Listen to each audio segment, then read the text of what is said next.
먼저 우리 집 수학 시간이 즐거워지는 공부 습관 굉장히 좋은 얘기고 이렇게 되면 뭐 얼마나 행복하겠습니까? 근데 이제 여기에서 사실 결론부터 말씀드리면은 어머님들이 수학 공부를 아이와 하면서 즐겁냐 즐겁지 않느냐가 사실은 가장 중요해요. 물을 무서워하는 엄마가 아이한테 수영을 재밌게 가르칠 수 없잖아요. 그렇듯이 수학을 싫어하는 엄마들이 수학을 재밌게 가르치지 못하는 데서 사실은 아이들의 그런 그 좌절감, 그 자존감 상처가 많기 때문에 한마디로 말씀드리면 어머님들이 즐거운 수학 시간, 경험을 만들어주는 것이 이제 결론이라고 할 수 있습니다.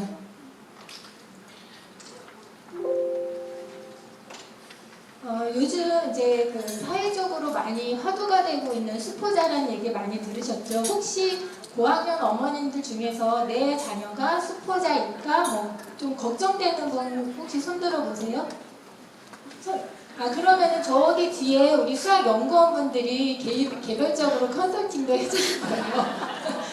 이따가 끝나시고 식사하시면서 그 1대1로 면담을 하셔도 좋은데요.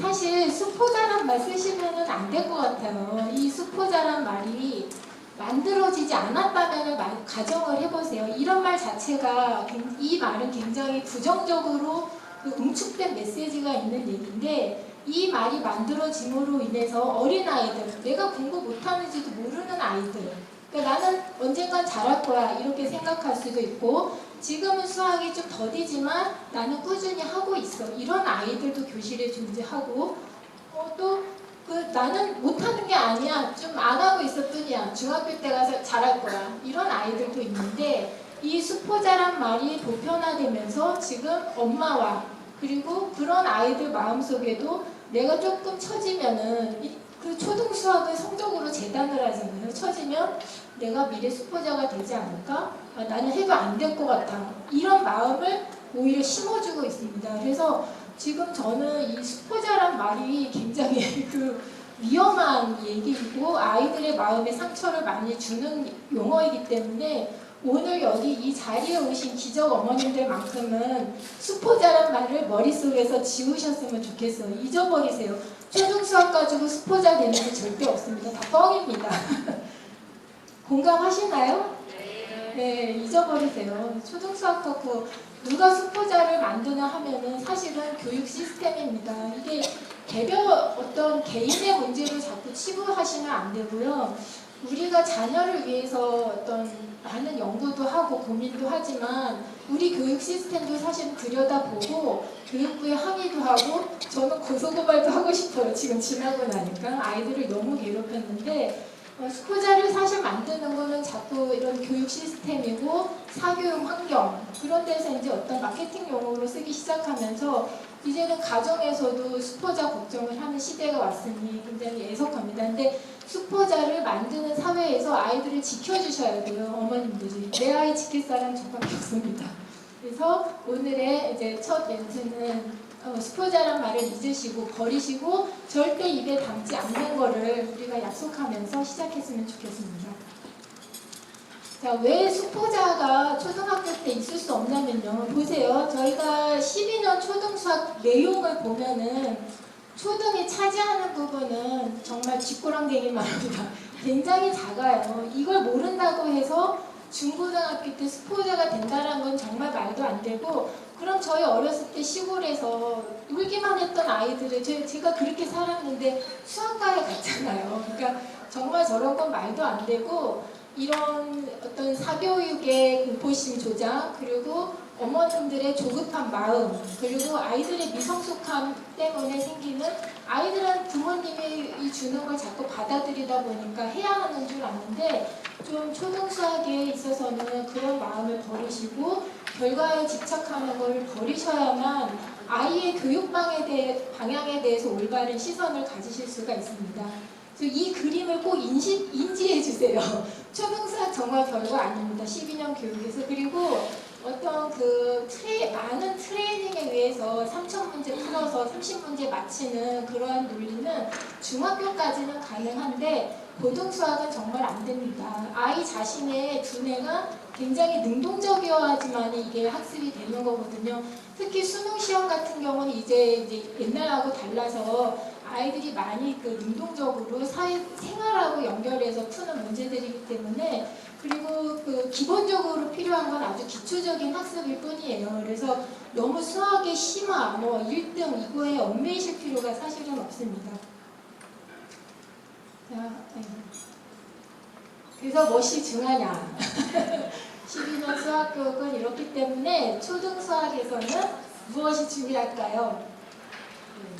감정입니다. 감정. 지금 이거를 이제 강조하는 이유는 지금 유치원 아이들마저도 수학을 거부하는 아이들이 생기고 있잖아요. 굉장히 심각한 문제인데 그 10%도 안 되는 수학 교육 내용, 그 초등 수학을 가지고 계속 그 재단하고 평가하고 아이를 비난하고 이러기 때문에 수학이 점점 두렵고 어려워지는 그런 현상이 있는데, 그런 감정은 계속 폭발적으로 늘어나잖아요. 그래서 긍정적 감정이 있으면 아이가 언제나 지금 못해도 뒷심을 가지고 재도약할 수 있고 출발할 수 있는데, 이런 부정적 감정을 가지고 있으면 언제 어디서든 포기를 하게 됩니다. 가다가 포기하고 두려운 마음, 포기하고 싶은 마음, 쫓기는 마음 이런 때문에 그래서 수포자가 생기는 거죠. 그래서 지금 어머님들이 우리 집 수학 공부 시간이 즐거워지려면 어머님들 마음에서 수포자를 잊고 초등 수학이 10%밖에 안 된다라는 거 기억하시고, 긍정적 마음과 부정적 마음이 어떤 영향을 주는지 이거를 세 가지 포인트를 기억하셨으면 좋겠습니다. 그래서 이제는 어머님들이 무엇을 어떻게 몇 시간 몇 분 가르칠 것이냐, 뭐 우리 아이가 왜 밀리느냐, 10분 만에 할 거를 왜 3, 40분 만에 하느냐, 이런 마음을 일단 접어두시고 오늘만큼은 수학교육에 대해서 올바른 시선에 대해서 또 우리의 방향성에 대해서 한번 고민해 봤으면 좋겠습니다. 잘 안 보이는데 아마 그 페이퍼에 있으실 거예요. 그래서 첫 번째는 수학에 대한 감정에 대해서 어머님들이 아이들한테 자꾸 평가로 비난하거나 옆집 아이야 재단하거나 이런 행동들을 마음을 지향해 주시고, 자, 무시할 것들이 있습니다. 초등 수학에서 지금 사실 초등 수학에서 1, 2, 3등 뭐 100점, 90점, 뭐 80점 이게 사실 별 의미가 없는데 자꾸 우리는 옆 사람과 이렇게 평가하고 재단하고, 특히 제가 이제 제일 심각하게 느끼는 건 초등 1, 2학년인데 전국 등수를 아시, 전국에서 내가 이치를 알고 싶어요. 왜 그러세요, 도대체? 그러지 마세요. 그거 말도 안 되는 거고, 이때는 아이들의 인지발달 상황이 굉장히 차이가 많습니다. 1, 2학년은 특히 많아요. 그래서 정말 시험에 다 아는 게 틀리는 아이들 중에 화장실 가고 싶어서 그랬어. 졸려서 그랬어. 시험 개념이 없어서 못 풀기도 하잖아요. 그래서 그 결과에 집착하시면 아이가 가야 할 방향을 잃어버리십니다. 무시하시고 이제 교육 마케팅 중에 하나로 스토리텔링이라던가 창의융합 이런 얘기들 많이 들으셨고, 한동안 또 스토리텔링 설명회를 다니신 분들도 많이 계셨습니다.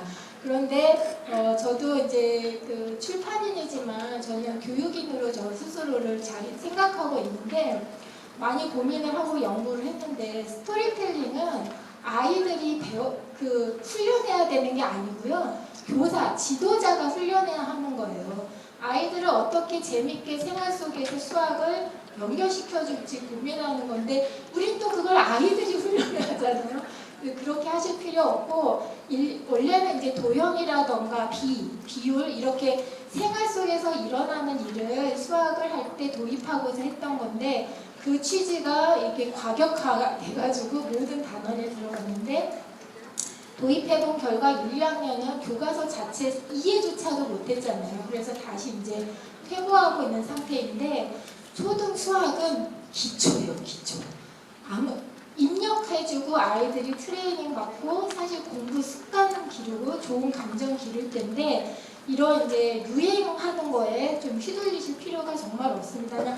수학이라는 학문 자체가 순수 학문이고, 그것을 시작하는 초등 같은 경우에는 도구, 우리 계산력이 사실 초등 수학에서 중요하거든요. 도구, 기초 도구, 작은 도구를 만드는 시기인데 너무 많은 어른들의 세계로 아이들을 끌어다 놓고 지금 하고 있으니까 이런 이야기를 잊어버리시고 옆집 아이 선행도 잊어주세요. 제가 이제 이런 강연을 하면 아이 자존감을 키워주자, 좋은 감정 해주자 하는데 맨 뒤에 이제 학부모 Q&A 하면 꼭 나오는 말이 있습니다. 2학년인데 옆집 아이가 5학년 꼭 공부하고 있어요. 어떡하죠? 한번 생각해보고 또 이따 나올 수도 있으니까 이따 다시 하기로 하죠. 자, 그래서 결론적으로는 수학 교육에 대해서 올바른 시설은 내 아이를 중심에 두고 관찰하시는 겁니다. 부모가 해줄 수 있는 일은 지금은 성적도 만들어 주실 수 있지만 고등학교, 중학교 때는 못 만들어 주세요. 그리고 아이들은 요즘 같은 경우는 5, 6학년만 돼도 엄마 말 솔직히 통하지 않습니다. 통하는 척은 할 수 있지만 아이들이 이제 자립심이 생기고 엄마와 다른 생각도 하고 이러면서 사실 공부가 컨트롤이 잘 안 되죠. 그렇기 때문에 저학년 때는 이쁘고 사랑스러운 아이들이 점점 이제 이쁜 왼수가 되다가 사춘기 때 왼수가 되는 이제 그런 서로 대화가 잘 안 되는 거죠. 근데 그거는 부모가 맞춰야지 아이들은 어른을 맞출 수 없어요. 걔네들은 지금 뇌가 형성돼가고 있고 상대방을 이해하는 뇌 전두엽이 생기는 때가 청소년 시기래요. 그러니까 청소년 아이한테 너는 왜 나를 이해 못하니 이런 말 하시면 안 됩니다. 통하지 않습니다. 그래서 어머님들이 아이 속으로 들어가서 내 아이의 감정을 살피시고 내 아이가 적합한 공부 방법을 찾는 게 사실은 굉장히 중요해요. 그래서 하버드생들이나 이런 데 들어가면은 선배가 후배한테 훈련하는 게 바로 자기가 공부가 잘 되는 시간 찾기, 방법 찾기 이런 것들을 트레이닝 시킵니다. 그래서 전교 1등하는 아이들의 공통점이 있으면 좋겠지만 다 달라요. 그래서 이런 게 이제 예전에 기사로도 나오고 했는데 사람마다 공부하는 방식이 다르기 때문에 내 아이의 공부 방식을 찾아야지 너네 거 자꾸 찾고 너네 거 비교하고 이러실 필요가 없습니다. 그래서 이번 여름방학 때 한번 내 아이에 조금 집중해보는 그런 시간을 가지셨으면 좋겠습니다. 자, 그러면 수포자의 꿀이 어디서 올까? 아까 이제 기본적으로는 교육 시스템에 있고 우리 이제 교육 마케팅 환경에 있다 이제 말씀을 드렸는데 이제 가정에서 여기 오신 분들은 특히나 자녀를 직접 지도해 주시고 많이 이제 그 개입을 해서 같이 생활을 하시잖아요. 이제 그런 측면에서 엄마표가 갖는 폐해에 대해서 말씀드리려고 합니다. 엄마표로 했을 때 가장 이상적일 수 있죠. 그러나 가장 피해가 많을 수도 있습니다. 양면의 칼인데요. 첫째가 엄마들이 하다 보면은 한숨을 정말 많이 쉽니다. 또 이제 그 본인은 많이 참았어. 그러다가 이렇게 복화술을 좀 하시죠. 그래서 내가 참을 만큼 참았다 하시는데 똑같아요. 애들은 다 알아요. 애들이 얼마나 엄마를 사랑해요. 그죠?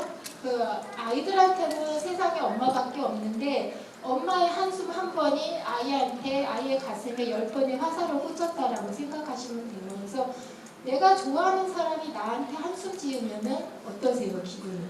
그 회사에서도 마찬가지거든요. 절대 남한테 내 자녀한테는 한숨 쉬지 말아주세요. 네, 그래서 아이가 이제 자존감을 상실하게 되는 가장 첫 번째가 엄마의 한숨입니다. 그리고 이런 말들 많이 하시죠? 아까 풀었었잖아. 아까 했었잖아. 너네 자식한테는 그렇게 안 하시잖아요. 아, 까먹었니? 어렵구나. 뭐 이렇게 되는데 내 아이한테 안 되는. 그러니까 엄마도 내 자식이기 때문에 통제가 안 되잖아요. 오죽하면 공자도 자기 자식은 가리키지 말라고 했답니다. 그래서 이런 게 수포자를 만드는 엄마의 태도인 거고요. 그 다음에 이제 엄마의 결과 집착. 이게 원래 파일이 괜찮았는데 제가 착이 밑으로 내려간 거네요. 자, 그래서 요런 게 이제 뭐냐면은 아이들이 성적에 집착하는 모습, 엄마의 모습을 보면 아이도 부담을 가질 수밖에 없잖아요. 근데 그래서 이제 그 사실 4학년만 돼도 엄마한테 성적을 거짓말하는 아이들이 많이 생기는데 공부라는 건 수학이라 하더라도 특히 수학은 정직하게 공부해야 돼요. 모르는 걸 언제든지 찾아갈 수 있고 편해야 돼요. 그리고 틀린 거를 말할 수 있고 그래야지 자꾸 모르는 걸 찾아서 계속 꼬리에 꼬리를 물고 갈 수 있는데 엄마가 집착하기 시작하면 이제 아이들도 거짓말하고, 그러니까 아이를 나쁜 사람 자꾸 만드시는 거예요. 그래서 집착하지 마시고, 아이가 원래 평가라고 하는 거는, 원래 평가 의도는 내가 어딜 모르는데, 우리나라는 원래 그런 문화가 지금 없어요. 그걸로 너 1등, 너 2등, 너 3등 이렇게 하는데, 초등학교 때만큼은 어머님들이 그거를 좀 커버를 해주실 수 있어요. 사실 중학교만 가도 아이들이 이미 사회화가 많이 되기 때문에 학교에서의 문화로 자기 자신의 존재감을 많이 찾는데, 초등학생 때만큼은 어머님들이 성적 안 중요해, 이거 모르는 거 찾으면 돼, 이거 교과서가 너무 어려운 거야 네가 아는 게 맞아, 이 정도까지 사실은 여유를 주셔야 됩니다. 그래서 자기를 파악할 수 있는 마음 편안한 상태가 될 수 있도록 그렇게 이제 엄마가 해주실 필요가 있고요. 제가 저 당근 그림을 좋아하는데, 우리는 흔히 이제 이게 특히 어린 시절에 맞는 이야기인데, 이 자라난 당근 뿌리가 저렇게 튼실한 게 있고 약한 게 있습니다. 근데 저 약한 거는 이제 많이 이파리가 나 있죠. 저걸 보고 초등학교 때 1등 했다고 해서 성공이라고 생각하실 수 있는 거죠. 초등학교 때는 마음뿌리가 단단해야 돼요. 일단 언제나 아이가 자신감을 가지고 일어설 수 있게 마음뿌리가 단단한 게 가장 중요한, 저 그림을 좀 기억하면서 우리가 살았으면 좋겠습니다. 자, 그 다음에 이제 아이 능력보다 너무 쉽거나 어려운 과제도 아이한테 사실은 동의이 안 되는 과정인데, 저게 이제 아이들이 자기가 과제를 해결할 수 있는 범주가 있어요. 근데 이거를 너무 쉬운 거, 그러니까 연산학습지를 너무 어려서부터 아이가 할 수 있는데 스피드 내기 위해서 뭐 선생님이 이 단계는 하라고 하니까 이런 식으로 하면은, 그러니까 기계적인 학습을 아이들한테 적용하면 안 돼요. 내 아이한테 맞는 상태를 차근차근 보셔야 돼요. 그래서 너무 쉬워도 아이들이 지루해서 동의를 상실하고, 너무 어려운 거, 내가 도저히 할 수 없는 거를 자꾸 하라고 하면 아이들이 좌절할 수밖에 없는 거죠. 그래서 언제나 그 내용적으로 동기부여가 될 수 있는 범위를 잘 살피셔야 되고, 요 세 가지는 이제 엄마표 하시면서의 얘기고, 내용적으로는 수학에서 그 수포자 뿌리가 있습니다. 있긴 있어요. 초등에서도. 바로 이제 개념의 구멍이 생긴 경우죠. 저희가 그 진도로 어떤 아이들을 재단하거나 이제 뭐 할 때 개념이 굉장히 부실할 수가 있거든요. 특히 4학년부터는 분수 개념이라던가 뭐 5학년 때 배수약수 개념이라던가 이런 걸 놓치시면은 중학교 때 이제 4, 5, 6학년 내용은 사실 중학교 때부터 이제 반복이 되는데, 물론 자존감이 강한 애는 또 합니다. 그렇지만 이제 엄마가 그래도 좀 신경 쓰고, 아이도 자기 성적에 이미 신경 쓰는 아이들이 있어요. 성향에 따라서 남의 눈을 의식하는 아이들 같은 경우가 있는데, 그럴 때 너무 조급한 마음으로 진도를 빼면 안 되는 거죠. 특히 여름방학, 요번 여름방학 이제 짧았잖아요. 그래서 다음 학기를 한 권 뺄 건지 아니면 어떤 공부 방식을 택할 건지 좀 고민해야 되는데, 지금 만약에 한 달 동안 예습을 하신다면은 2개 단원 내지는 3개 단원으로 하시는 게 적합해 보입니다. 왜냐하면 초등 수학은 1, 2, 3단원이 대부분 중요한 게 들어가 있고 어려운 게 들어가 있어요. 그래서 1학년 같은 경우는 1, 3단원을 2학기 때 하시면 좋고, 4학년 같은 경우는 1, 2단원, 3단원까지 하시면 좋아요. 왜냐하면 2단원과 3단원이 연결이 돼 있는데 2단원이 좀 수직과 평행에서 조금 소소한 내용이기 때문에 진도를 나가실 수가 있거든요. 그래서 2개 단원 내지는 3개 단원으로 하시면 됩니다. 자, 그래서 이제 그 오늘 엄마표에 대한 얘기인데, 엄마표의 관점은 엄마가 알아서 끄는 대로 아이가 오는 게 아니라, 엄마는 아이를 중심에 놓고 아이가 계획 세우고 아이가 오늘 실천하고 이런 거를 격려해주고 서포트해주는 그런 역할로 보시면 되겠습니다. 그래서 감정에 조금 더 아이들의 감정에 눈을 돌리시고 즐겁게 공부할 수 있는 환경, 그런 거를 부탁드리겠습니다. 어머님들은 서포터이십니다. 주인공이 아니세요. 자, 몽테뉴라는 사람이 이제 한 얘기죠. 머리에 지식을 가득 채우기보다 올바른 방향으로 시선을 두는 우리는 교육자를 키워야 한다. 이거 지금은 엄마들이 교육자시잖아요. 사실 어떤 교육의 주체가 많이 상실된 시점이거든요. 공교육이든 사교육이든 아이들 자신이든. 그렇기 때문에 특히 아이들을 많이 케어하고 영향력을 미치는 어머님들이 지금 어떤 시선으로 수학 교육을 바라볼 것인지 그런 고민을 꼭 해보시기 바랍니다. 이제 공자가 한 이제 논어편에 나오는 이야기인데요. 위인지학과 위기지학이 있습니다. 한자를 잘 모르셔도 대충 느낌이 오실 텐데요. 자, 우리는 위인지학을 해야 될까요? 위기지학을 해야 될까요? 네, 목소리가 자신이 없으신가 봅니다. 위기지학이에요. 그러니까 위기지학은 나를 아는 공부거든요. 위인지학은 어떤 성공, 출세 그런 거를 위해서 이제 하는 공부인데, 자, 위기지학이라고 하는 거가 좀 말이 이제 복잡하니까 제가 그냥 우리말로 하면은 나를 성찰하는 거를 하고 나를 밝히면은 남에 대한 이해도 높아지고 그러면서 두루두루 이제 영향을 미치는 그런 사람이 된다는 뜻이에요. 그러니까 첫 출발은 나를 위해서 공부하고 나를 위해서 성찰하는 거죠. 나를 반성하고. 근데 이거는 아이들뿐만 아니라 우리 엄마들한테도 해당하고 이제 저희 다 해당되는 말이라서 우리가 이제 오늘을 기점으로 해서 남을 비난하고 남이 바뀌길 바라고 혁신하자면서 남만 바뀌고 저는 가만히 있는 거를 그런 성향들이 있는데 이제 나를 성찰하고 나를 바꾸는 시간으로 이제 생각하셨으면 좋겠습니다. 자, 이제 본격적으로 이제 초등 아이들의 이해와 초등 수학에 대해서 좀 설명을 드리겠습니다.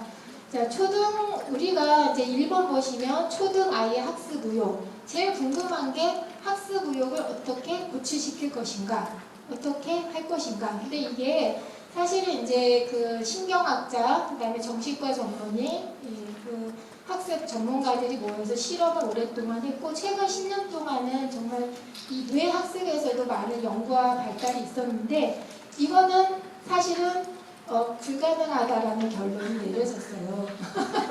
아쉽지만. 그래서 여기에서 그러나 이제 구체적으로 봤을 때 내적 보상과 내적 동기와 외적 동기에 대해서는 이제 많은 실험 결과들이 있는데 어머님들이 아이들 꼬실 때 이번에 뭐 80점 맞으면 뭐 해줄게 이런 거 거시죠. 네, 근데 이제 이런 거가 굉장히 위험하다는 실험 결과가 있습니다. 그래서 아이들 100명을 대상으로 해서 세 그룹으로 나누어서 이제 진행을 했습니다. 첫 번째 그룹은 그림을 그리면 이 맛있는 초콜릿을 줄게, 인형도 줄게 이렇게 보상을 약속을 했고, 두 번째 그룹 같은 경우에는 그냥 그림을 그리라고만 했어요. 그런데 나중에 결과적으로 초콜릿을 주었습니다. 세 번째 그룹은 그냥 그림만 그리라고 했고 초콜릿을 주지 않았습니다. 그런데 이제 그 어떤 보상, 외적 보상을 갖는 동기에 대해서 우리가 이제 기대하는 거는 초콜릿을 받은 아이들이 그림을 그리는 걸 좋아해야 되잖아요. 근데 몇 주 후에 이 아이들 데리고 다시 그림 그리기를 했는데 첫 번째 그룹 아이들이 관심이 없는 거예요. 오히려 다른 그룹 아이들보다 그림을 빨리 그리고 가버렸어요. 그래서 이 결과가 이게 갖는 의미가 뭐냐면 두 번째 그룹 아이들이 가장 그림 그리기에 흥미를 느꼈는데 이 보상이 주는 거의 의미가 뭐냐면 결과가 뻔한 것에 아이들이 흥미를 느끼지 않는다예요.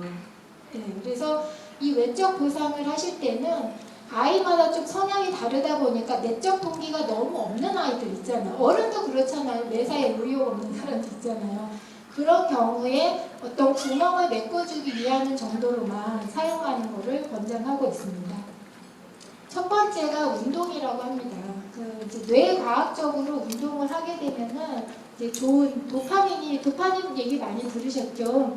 옛날에 이제 그 강남의 정신과에서 도파민을 아이들한테 투여하기도 하고 이제 그런 무지막지한 일도 있었는데 그 이제 운동을 하면 도파민이 나오면서 행복감, 환희 이런 좋은 감정이 나오고 이런 것들이 신경세포를 굉장히 활발히 하게 하면서 공부 의욕이 높아지고 효과도 좋다라는 결론입니다.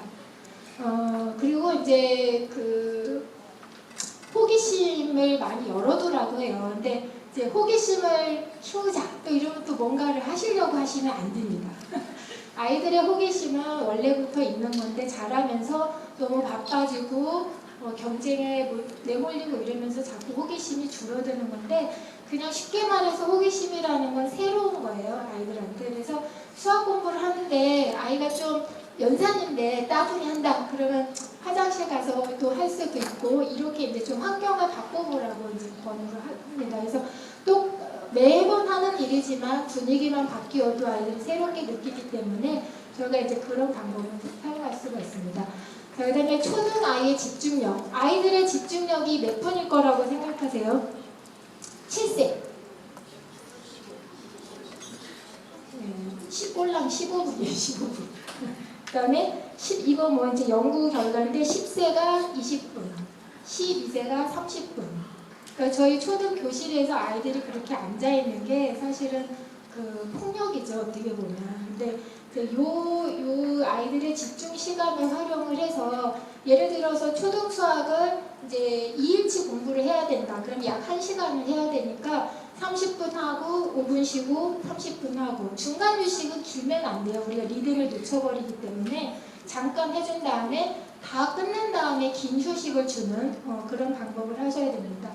그 아이들의 집중력이 뭐가 좋게 하느냐는 이제 결론적으로 이것도 감정이라고 나오는데 조심해야 될 거는 방해 요소죠. 요즘은 너무 방해 요소가 많잖아요. 그런데 아이들의 집중력을 방해하는 가장 큰 요소는 스트레스라고 합니다. 그래서 스트레스가 자꾸 이제 쌓이면 스트레스를 저희가 받으면 잠깐 받으면 사실은 긴장도 되고 해서 이제 좋은 효과가 있는데 지속되는 스트레스를 받으면은 이제 뇌에서 코르티솔이라는 호르몬이 분비되는데 이 호르몬은 원래 스트레스에 대항하는 물질이에요. 근데 이게 장기간 이제 노출이 되어 있으면은 신경세포를 사멸시킨다고 합니다. 그러니까 그만큼 장기적인 어떤 나쁜 감정이라던가 스트레스는 아이들의 집중력에 굉장히 저해가 되는 가장 큰 요소고, 그 다음에 이제 일반적으로 TV, 수다 떨기 이런 거는 좀 인지를 분산시키는 그런 거를 하는데 저희가 이제 좀 긴가민가 하는 게 음악 듣기거든요. 근데 음악은 개인차가 많다고 합니다. 자기가 이 집중하는데 방해가 되는 아이도 있지만 안 되는 아이들도 있기 때문에 무조건적으로 안 되라는 표현보다는 아이랑 얘기하면서 이건 이제 조금 크면 발생할 일이기는 해요. 고학년 때부터. 근데 어쨌든 집중력이라는 요소는 이렇게 아이들한테 안 좋은 거를 피하는 방법으로 좀 하시면 좋을 것 같습니다.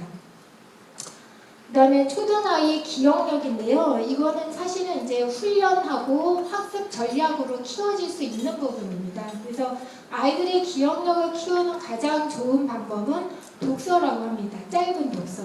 그러니까 한 페이지를 읽고 아이가 이제 요점한다거나 이럴 때 좋기 때문에 아이들 기억력 키우기에는 계산법이라던가 이렇게 짧은 호흡의 책들도 좋습니다. 학습도 좋습니다. 그 다음에 학습 전략 이 부분에서는 공부를 하면서 긍정적 감정을 가져야 되기 때문에 내 아이에 맞게 목표를 잘게 잘라주셔야 돼요. 그리고 요 단계부터 해서 그 다음 단계가 무엇인지를 이렇게 굉장히 세밀하게 부모님들이 잘라주셔야 되는 그런 노력이 필요합니다.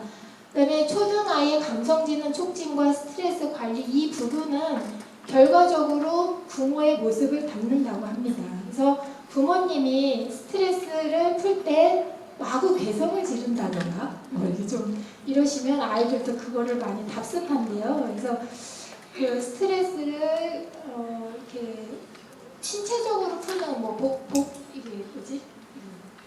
복식호흡도 있고 예, 그런 방법도 있고 말로 풀거나 노래를 부르시거나 이런 모습들을 아이들이 보고 따라한다고 하니까 내가 어떻게 스트레스를 관리하는지 한번 생각해 보시고 우리 집 가정 분위기가 어떤지 화목한지 이런 걸 생각해 보세요.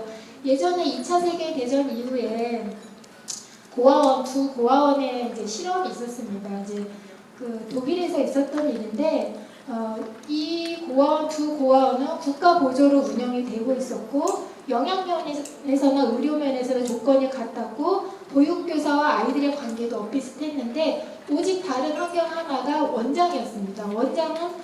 두 원장은 더 이상 다르다 싶을 수 없을 만큼 굉장히 극단적으로 달랐는데 그린 부인이라고 하는 이제 그 원장 같은 경우에는 굉장히 따뜻하고 온화하고 아이들과 스킨십하고 노래 불러주고 이렇게 놀아주었다고 합니다. 근데 이제 슈바이치 뭐 어떤 슈 뭐뭐 부인이 있는데 이 부위는 좀 딱딱했어요. 아이들과 접촉 자체도 안 했고 많이 나무라는 이런 사람이었는데 이제 의사들을 관찰하에 이거를 이제 실험을 했는데 결과적으로 이제 그린보이 쪽 아이들이 신체 발달도 굉장히 좋았고 지능 테스트 면에서도 굉장히 좋았다고 합니다. 근데 이제 이게 우연찮게 몇 년 뒤에 두 원장이 서로 바뀌게 됐대요. 의도치 않았는데 그리고 나서 또 같은 이제 의사들이 관찰하고 소견을 보였는데 이번에는 이사간 그린보이 쪽 아이들이 성장이 더 빠르고 지능도 더 높아지는 그런 결과를 했다고 합니다. 아이들의 감정만큼 강력한 동의는 없거든요. 그래서 내 가정 분위기가 어떤지, 어떻게 공부를 하는지, 요거를 많이 이제 감안하셔서 생각하시기 바랍니다. 자, 초등 수학으로 이제 넘어가겠습니다. 초등 수학은 보통 이제 개념적인 지식 구성하고 저희가 이제 기능적 지식이 있습니다. 그러니까 개념적 지식이라고 하면은 대충 느낌이 오실 텐데요. 이해 학습이죠. 개념을 이해하고 아이들이 능동적으로 구성해가는 그런 교과이고 이제 연산 훈련 같은 경우에는 약간 기능적으로 숙달을 필요로 하는 거죠. 러닝이죠. 그래서 이제 기존의 초등 수학 같이 개념을 이제 공부해야 하는 책은 자기가 굉장히 몰입을 해서 개념을 알아가는 행위가 중요한 겁니다. 근데 저희가 이 초등 수학은 개념을 4, 5, 6학년 때부터는 아무튼 중요한데 이 공부 습관이 1, 2, 3학년과 4, 5, 6학년이 달라지지가 않잖아요. 그래서 처음 공부하는 1학년부터 개념을 아이들이 많이 접하게 해주셔야 돼요. 그래서 저희 책을 보시면은 개념 쓰기의 힘이라던가 개념만만 나의 말이라던가 곳곳에 개념 장치가 들어가 있습니다. 그래서 개념이 굉장히 중요하고 개념을 말로 하는 습관을 들이고 이렇게 구성이 되어 있습니다. 자, 그다음에 초등 수학의 고리를 몇 가지 짚어보겠는데요. 1, 2학년에는 이제 받아올림, 받아내림 이게 이제 좀 절차적인 학습이기 때문에 많이 어렵습니다. 그리고 지금 좀 빠졌는데요. 2학년에 이제 곱셈 구구단이 있죠. 여기에서도 이제 아이들이 좀 고비를 겪습니다.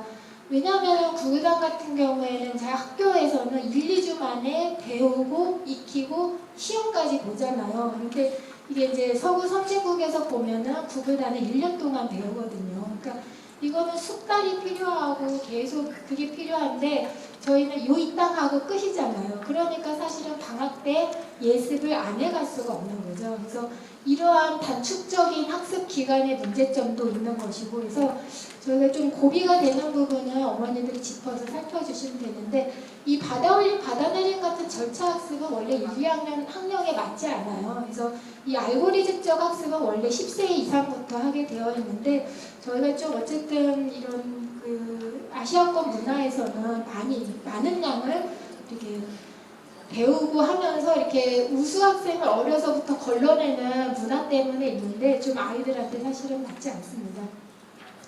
그다음에 3, 4학년 같은 경우 이제 나눗셈, 분수, 요게 고비가 한 차례 오는데요. 나눗셈은 왜 아이들이 어렵냐면 덧셈, 뺄셈, 곱셈과 다르게 높은 자리부터 계산을 해요. 덧셈, 뺄셈, 곱셈은 1의 자리부터 찬찬히 연습을 하는데 나눗셈은 높은 자리부터 하는 데다가 뺄셈의 원리가 많기 때문에 아이들이 좀 덜 익숙해합니다. 덧셈이 익숙하고 그래서 좀 그 부분이 어렵고 분수 같은 경우에는 사실은 분수가 가지고 있는 개념 자체가 4가지 개념인데 이거를 3, 4, 5, 6학년에 나누어서 배우다 보니까 아이들이 사실 맥락을 못 잡아요. 개념을 못 잡아요. 그래서 솔직히 말해서 중고등학생이 되어서도 분수가 뭐니 이렇게 물었을 때 잘 대답 못하는 학생들이 많고 분수 계산할 때도 덧셈 뺄셈 분모가 다른 이분모 분수의 덧셈 뺄셈 할 때도 통분을 해야 되는데 약분을 한다든가 이렇게 적용을 다르게 하면 이게 중고등학교에서 실제 있는 일이에요. 그게 이제 초등 수학을 분수를 배울 때 충분한 분수에 대한 개념 자체가 안 잡혀서 그래요. 이 개념을 그림으로 많이 잡으면은 사실 아이들이 개념 형성이 되거든요. 그래서 분수를 처음 공부하실 때 그림 그리기로 많이 개념 잡아주시기 바라고, 부채물이 있으면 더 좋은데 그게 사실 4학년 아이들한테 좀 적합지는 않습니다. 그래서 그림으로 많이 개념 잡아주시고, 자, 5, 6학년 때는 배수와 약수, 이분모 분수의 사칙 계산 이제 이런 것들이 있는데, 이거는 어떤 개념도 중요하지만 트레이닝 양도 사실은 중요해요. 그래서 좀 아이들한테 학습적으로 부담이 갈 수밖에 없기 때문에 좀 유의해서 저희가 해야 되겠습니다. 그래서 이 초등수학 고비만 잘 넘기면, 그리고 그러니까 계산법이 저런 거는 사실 어느 정도 해결해 줄 수가 있습니다. 근데 학교에서의 우등생이 되고 싶은 마음은 기적의 초등수학 같은 개념학습서로 아이들이 이제 학교 시험에 대비할 수 있도록 해주시는 게 필요하겠죠. 어쨌든 아이들이 자존감만 있으면 중학생이 되어서도 다 극복이 가능합니다. 그거 하면서 다시 내가 못하니까 옛날 거 보지 뭐 이렇게 할 수 있는 아이들과 부끄러워서 못 보는 아이들로 나뉘거든요. 그래서 아이가 어떤 마음으로 중학교를 갈지 생각하시면서 자존감을 많이 키워주시기 바랍니다. 그래서 이제 기적의 학습서는 이제 Back to Basics입니다. 영어 맞나요? 네. 첫 번째가 개념이 제대로 잡혀 있으면 응용이 쉬워집니다. 이거는 너무 잘 아시잖아요. 요리를 하실 때도 그렇고, 저희가 기초가 탄탄하면 좀 쉽게 응용이 되고, 연산력이 탄탄하면 문제 해결이 쉬워지죠. 약간 이제 문제 내용에 집중할 수 있고, 지식이 많으면 새로운 지식을 받아들이기가 쉽습니다. 그래서 아이들이 교양서도 읽고 많은 경험을 할 수 있도록 골고루 안배를 해주시기 바랍니다. 자, 이제 여름방학에 초등수학 실력을 높이는 현명한 계획. 일단은 저희가 아이들이 이제 하루에 연산 훈련 2쪽을 하고, 개념 훈련 4쪽을 하도록 이제 그 권장을 드리고요.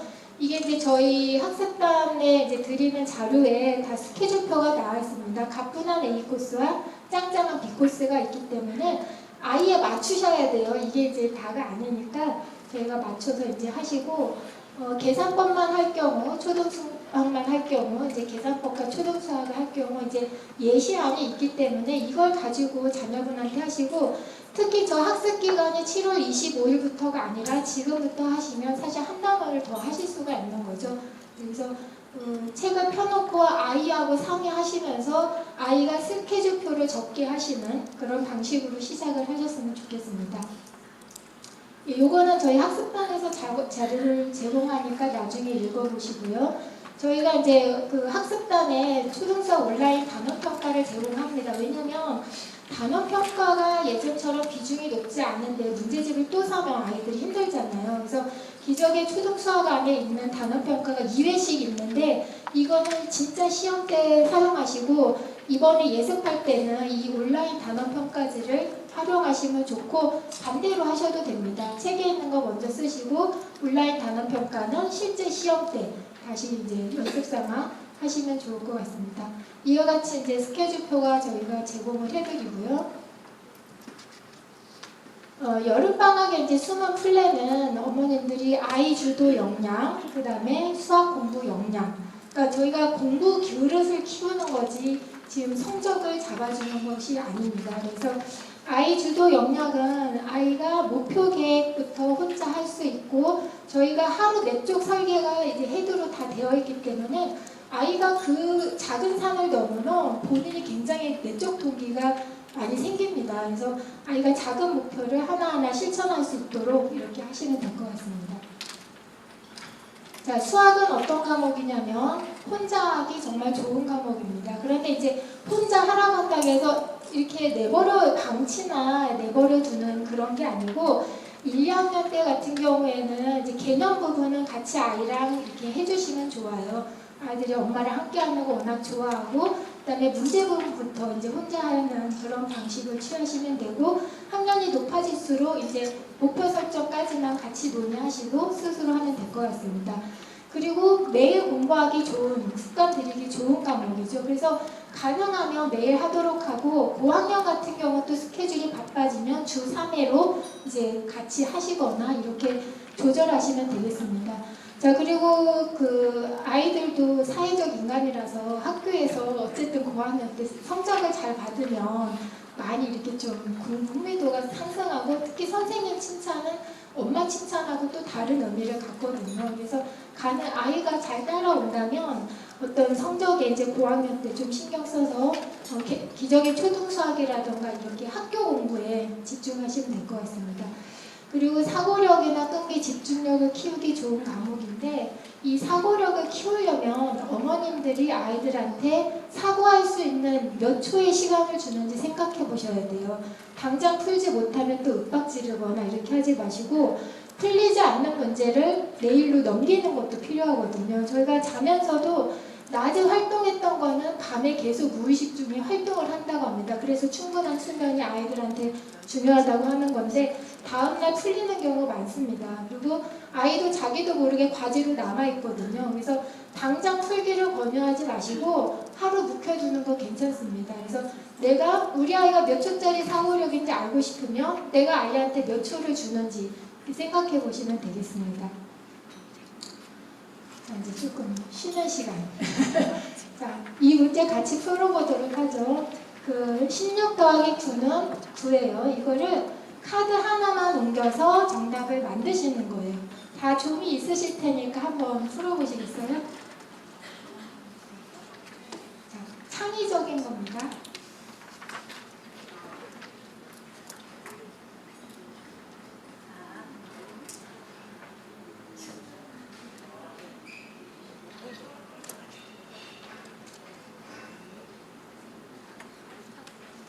어저께 점심 먹으면서 저희 옆팀에 있는 이윤신 팀장님하고 저 문제를 냈는데, 저한테 어제 몇 번 오시더라고요. 제 자리에. 이거 아니에요 저거 아니에요. 오늘 결국 쪽지를 보내셨어요. 메일을. 이거 좋은 문제 아니래요. 그래서 더 창의적인 문제를 저한테 주셨어요. 어쨌든 이런 문제가 갖는 장점이 뭐냐면, 초등 아이들한테 선행, 심화, 벨에 꼬인 문제보다 이게 좋아요. 이거는 왠지 어머님들도 다 아는 소재잖아요. 그러니까 풀 수 있을 것 같거든요. 아이들도 똑같아요. 그래서 저거에 굉장히 집착하게 됩니다. 어제 이현신 팀장이 굉장히 집착하셨는데, 어쨌든 답도 알아내셨고, 거기에서 한 발 더 나아가서 저한테 이 문제가 좋겠다라고 제안을 하시더라고요. 혹시 아는 분 계세요? 아, 네. 더하기를 육자에 옮기면서 곱하기를 살짝 곱하기가 아, 천재십니다.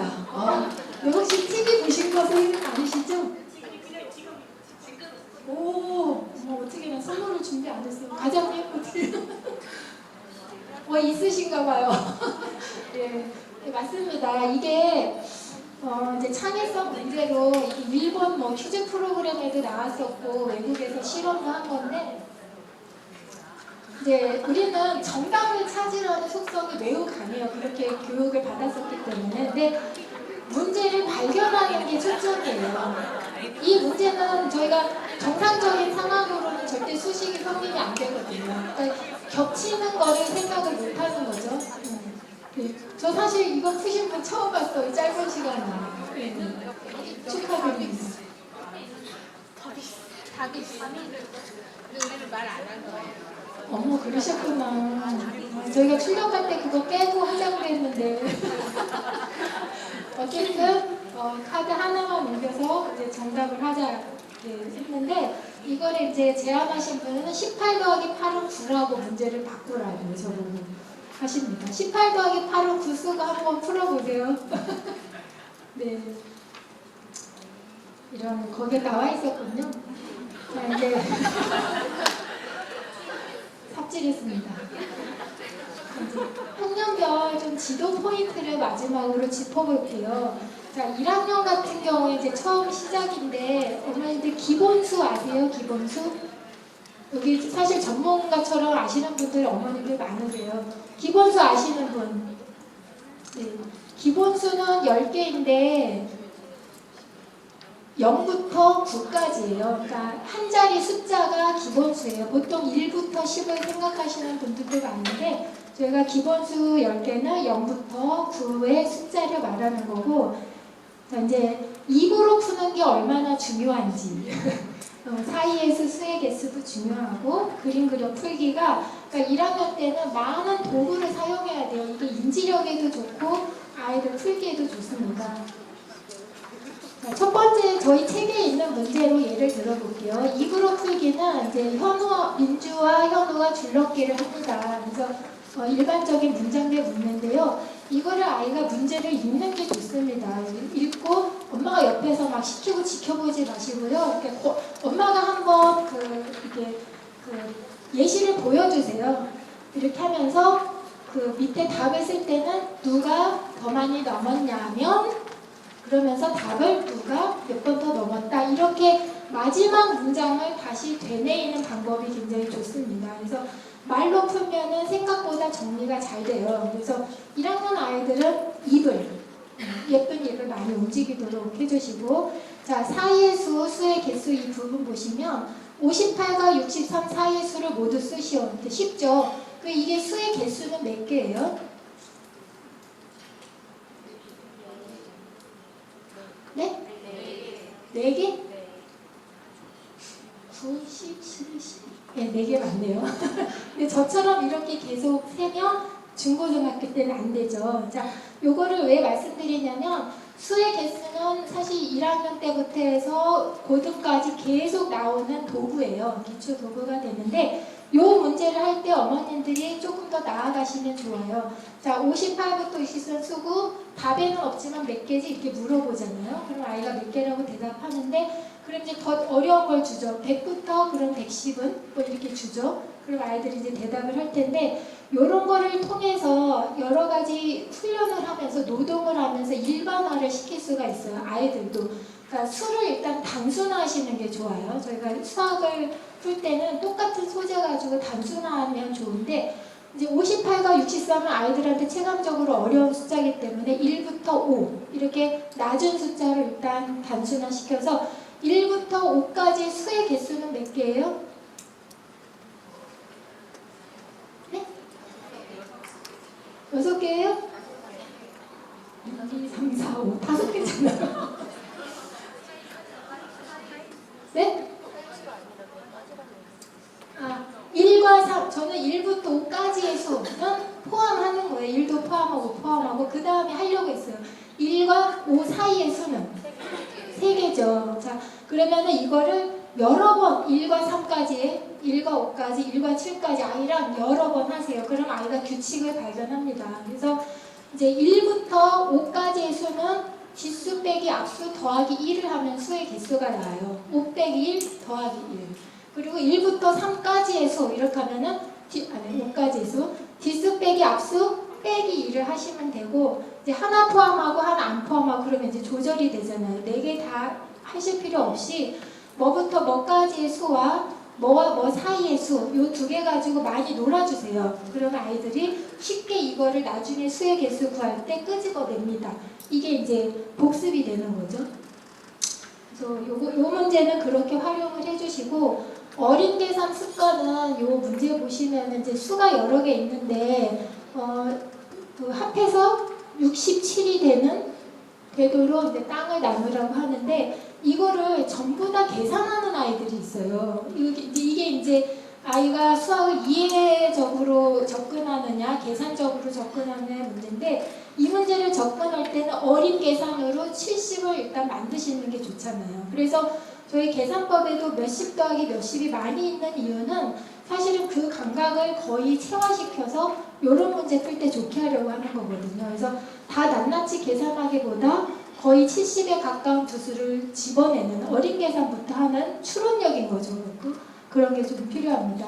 그 다음에 이제 입으로 풀고 그림 그려 풀기 부분은 어떤 수 문제에서도 1학년 같은 경우에는 사실은 알고리즘적으로 풀 수가 없어요. 굉장히 어려운 경우인데 3 더하기 4면 5, 4번만 나와도 아이들이 어려워하는데 이걸 수직선 그림을 많이 그린 학생들은 쉽게 풉니다. 그래서 그림을 많이 풀고 3에다 어떤 수를 더해서 5개가 됐네. 그리고 이제 구체화하는 게 좋죠. 엄마가 나한테 3개를 줬는데 3개가 있었는데 엄마가 나한테 몇 개 줘서 5개가 됐네. 이렇게 자기의 일상생활로 구체화시키면서 입으로 일상생활을 하면서 아이가 좀 자유롭게 풀 수 있도록 이거를 엄마들이 모범을 보여주지 않으면 아이들 잘 몰라요. 그래서 많은 수학 해결 도구를 가질 수 있게끔 입과 손을 많이 쓰고 그림 그리도록 특히 수직선 그림은 수학에서 굉장히 유용하거든요.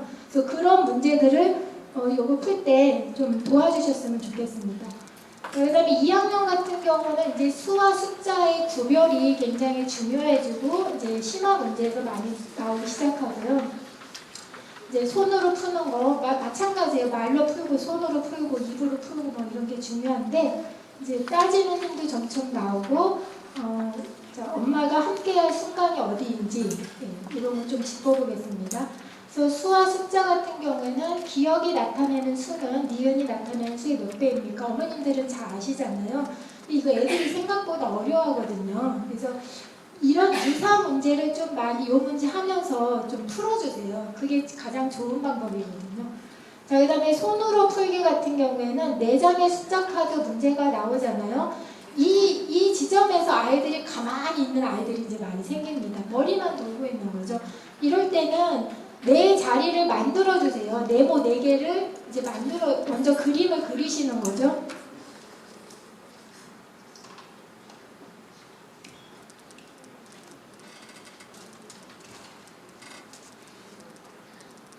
요런 4자릿수 카드 문제 만들 때는 우리가 얘네들이 들어갈 자리부터 만들어주자 이렇게 하면서 여기 그려만 놔도 푸는 애들이 있어요. 그래서 이 부분에 대해서 이제 먼저 아는 것부터 쓰라고 자꾸 이렇게 지도를 해주시면 좋겠습니다.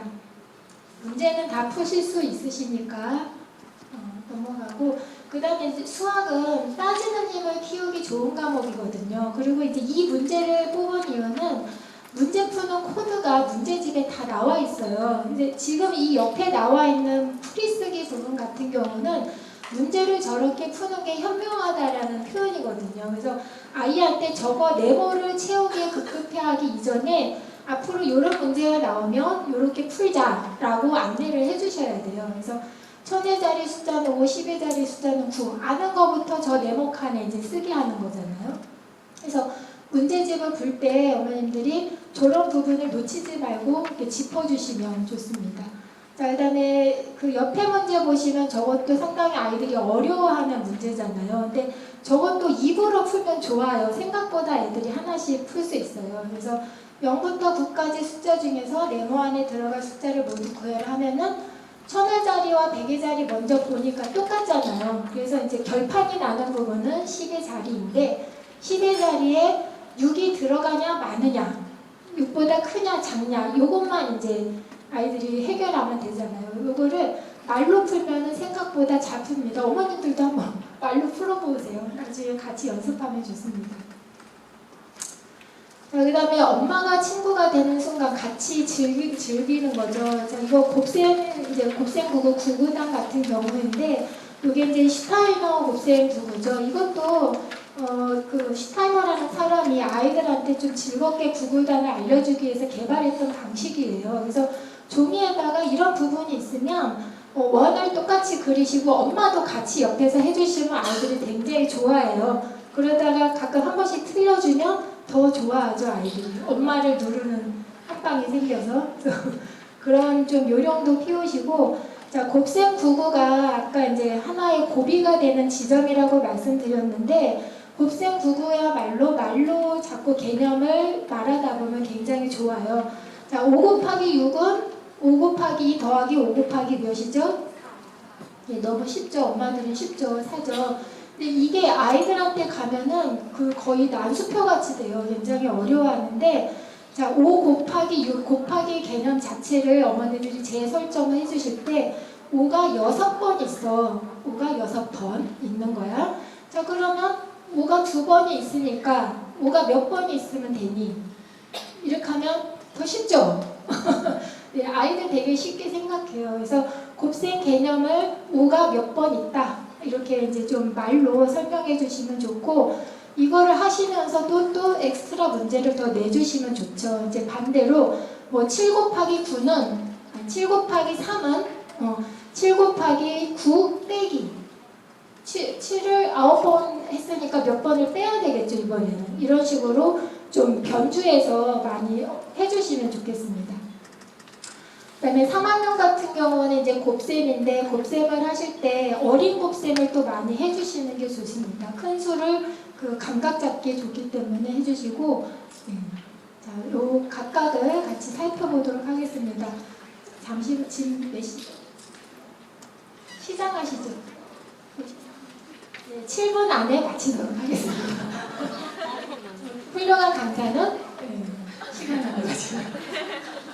자, 이제 제가 배고파졌어요. 직장생활 오래 하니까 12시만 되면. 그래서 이제 곱셈을 하실 때, 자, 저 7번 문제를 5초 만에 풀어주세요.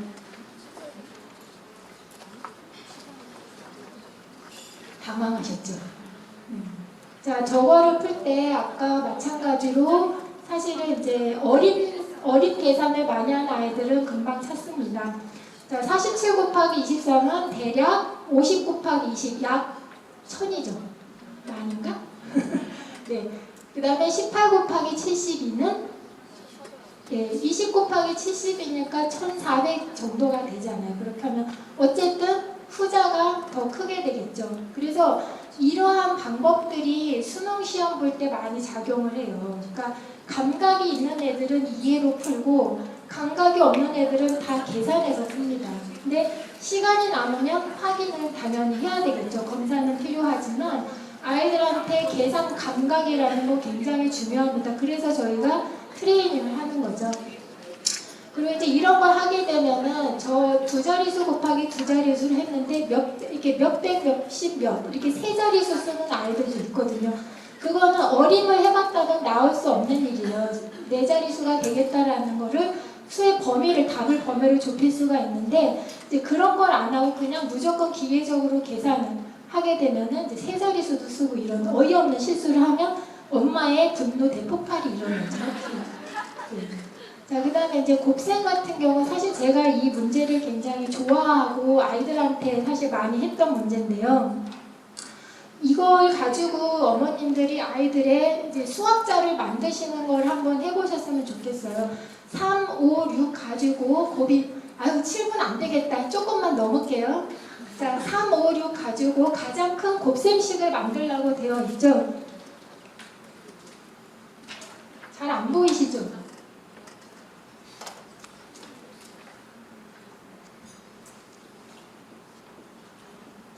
요거는 대부분 아실 거예요. 이 문제는 어떻게 써야 되죠? 맨 6칸에 6이요?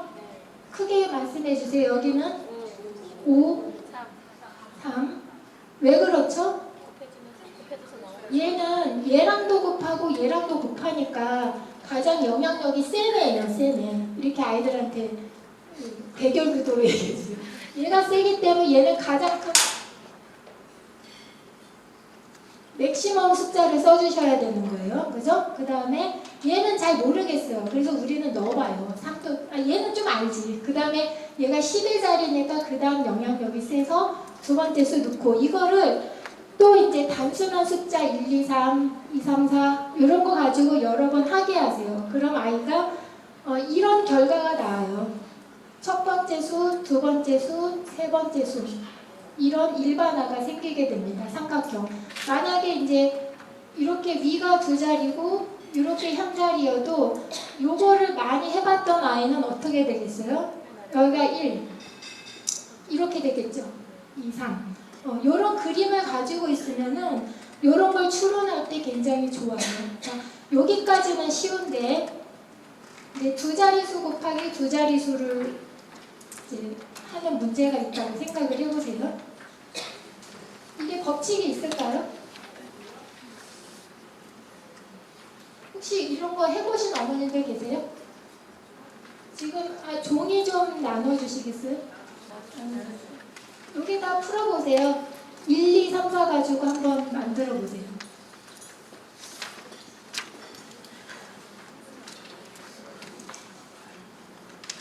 풀어보세요. 진짜 힘들어요.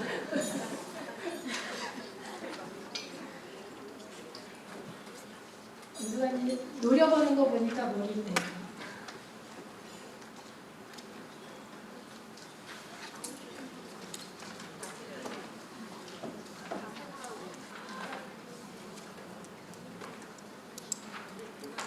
자, 이제 배고프니까 제가 배고프니까 자, 여기가 뭐가 제일 크죠? 4나 3. 4부터 쓰죠. 그럼 여기가 3이 오겠죠? 여기는요? 만약에 여기가 4면 여기가 1일 때가 좋아요? 높아요? 2일 때가 높아요? 2요? 뭐 다 해보죠 뭐. 42 곱하기 31. 자, 계산하면 어떻게 돼요?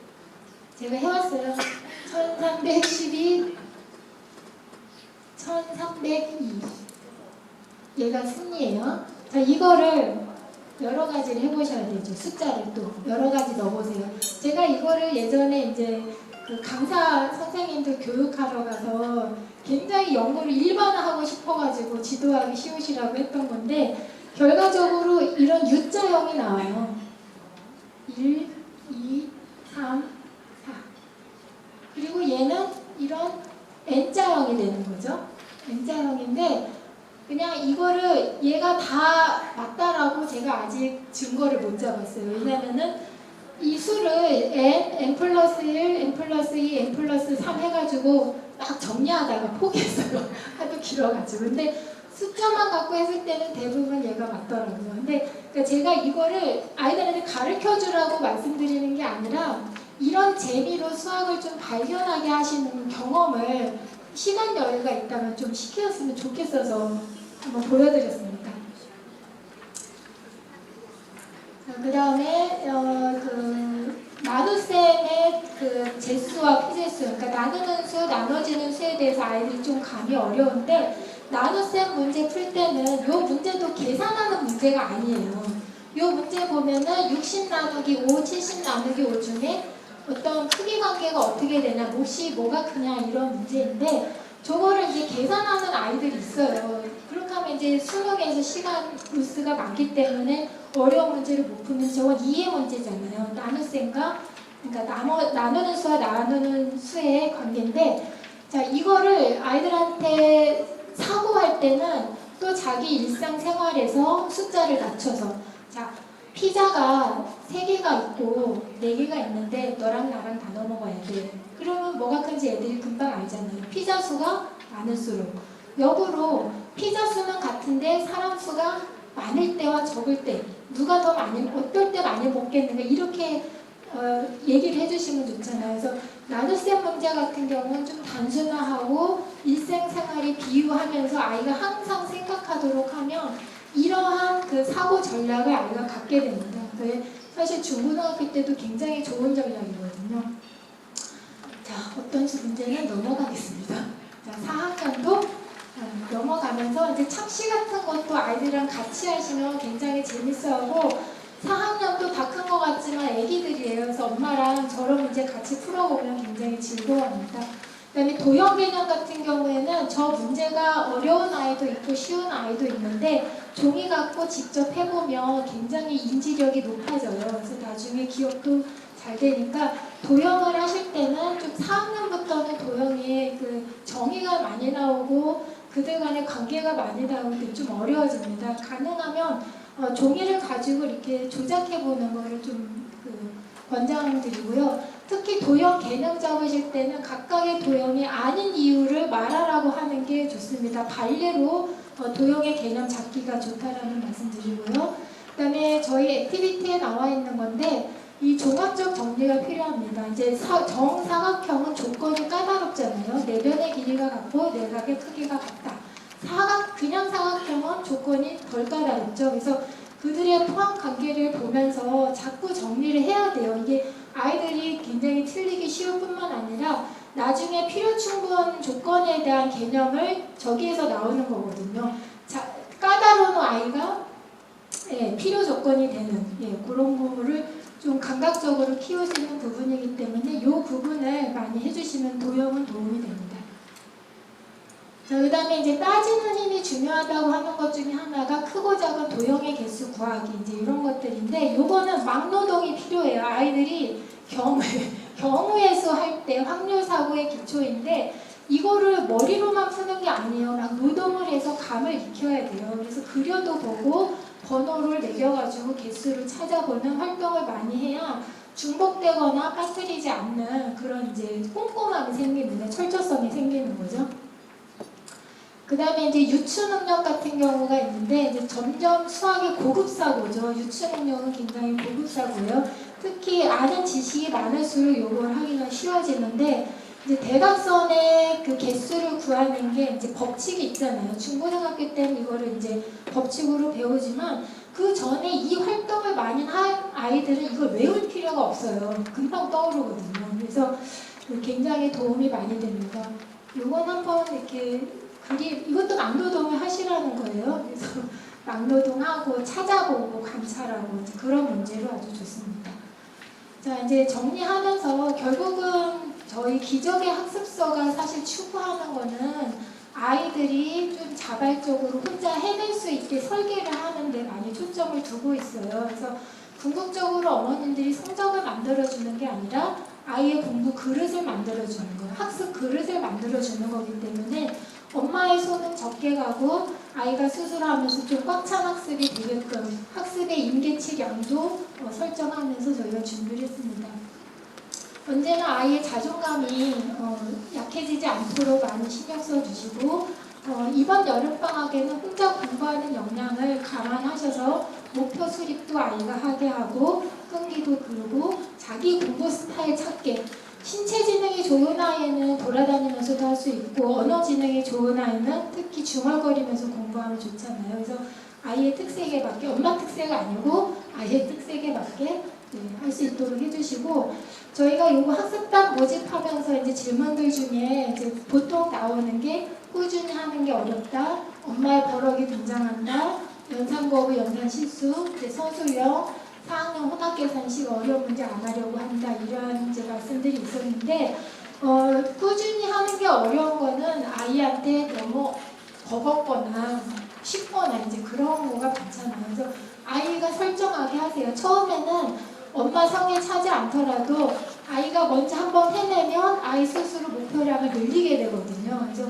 좀 마음의 여유를 두시고 아이가 할 수 있게 좀 구체적인 도원을 주는 게 좋으시고 엄마의 버럭이 등장한다는 알아서 하세요. 버럭하지 마셔야죠. 네.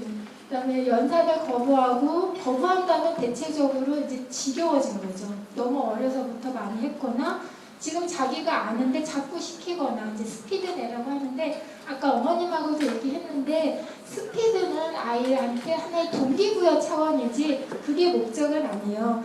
계산력을 키우는 것도 계산만 잘하는 게 아니라 사고력을 키우는 과정이에요. 그래서 너무 이제 스피드에 목적을 두지 마시고 아이가 해내는가 그 부분만 목적이 달성하면 아이의 마음에 따르시는 게 좋을 것 같습니다.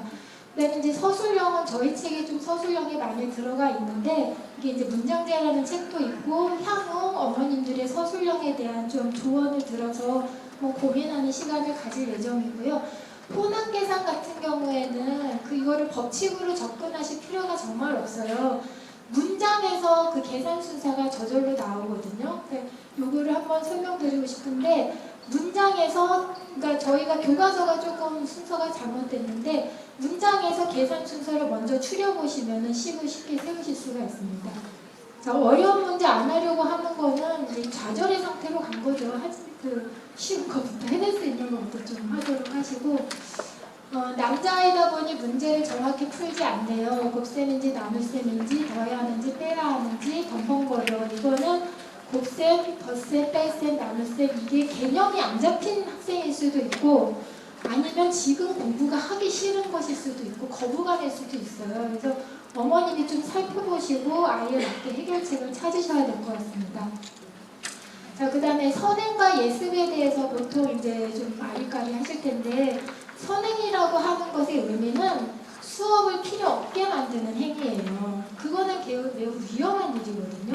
예습이라고 하는 거는 수업을 준비해가는 과정이에요. 그래서 저희 책 같은 기적의 초등수학 같은 경우는 교과서의 원리랑 똑같이 안 했어요, 일부러. 그러면은 아이가 어떤 책은 보면은 교과서 내용하고 똑같이 이제 추려가는데 아이가 좀 지겹습니다. 그래서 그렇게 하면 두 번 보니까 뭐 좋을 것 같다 하지만 마음속 거부감은 계산하지 못한 거예요. 그래서 아이가 예습이라고 하는 거는 수업을 준비해가는 과정이라고 생각하시면 되기 때문에 이번 학기에, 이번 여름방학 때 다음 학기를 조금 준비해 간다 이런 개념으로 잡으시고 대신에 수학 예습은 짱짱 하셔야 됩니다. 그냥 설렁설렁하면 아무것도 잡히지가 않아요. 개념을 설렁설렁 한다는 건 있을 수가 없거든요. 그래서 예습하는 기본서를 찾으실 때도 개념이 충분히 되는지 그 부분을 꼭 확인을 하셔야 돼요. 그래서 그렇게 부탁드리고 이제 연산